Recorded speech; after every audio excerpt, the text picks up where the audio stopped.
সম্মানিত সুধী, আসসালামু আলাইকুম রহমতুল্লাহ। চার শহীদের মা। কাদেসিয়া প্রান্তর।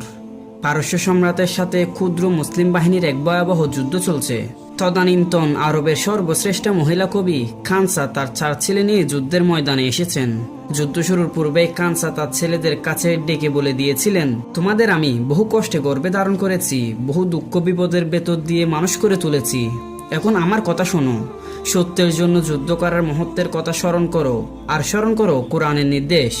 দুঃখ বিপদের মধ্যে ধৈর্য ধারণে বজ্রসার আদেশ। কাল প্রভাতে সুস্থ মনে শয্যা ত্যাগ করে শঙ্কাহীন চিত্তে সাহসের সঙ্গে যুদ্ধে যোগদান করবে। সর্বাপেক্ষা সাহসী যোদ্ধার সম্মুখীন হবে এবং প্রয়োজন হলে নির্ভীক চিত্তে শহীদ হবে। পরদিন খানসার 4 ছেলে যুদ্ধে ঝাঁপিয়ে পড়লেন এবং একে একে 4 জনই শহীদ হলেন। সংবাদ বীর মাতার কাছে পৌঁছলে তিনি 2 হাত উপরে তুলে বললেন, আল্লাহ, আমাকে আপনি শহীদের মাতা হবার সৌভাগ্য দান করেছেন। আপনাকে সহস্র ধন্যবাদ। কোনো শোকোচ্ছ্বাস নেই, দুঃখের আবিলতা নেই। এক পরম তৃপ্তিতে মায়ের বুক ভরে গেছে, পুত্ররা তার সত্যের জন্য প্রাণ দিয়েছে। এর চাইতে গৌরবজনক মৃত্যু আর কি হতে পারে?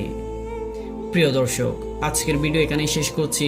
ইনশাআল্লাহ তাআলা দেখা হবে পরবর্তী কোন এক ভিডিওতে। ততক্ষণ পর্যন্ত ভালো থাকুন, সুস্থ থাকুন, ফাউন্ডেশনের সাথে থাকুন। ধন্যবাদ। আসসালামু আলাইকুম ওয়া রাহমাতুল্লাহ।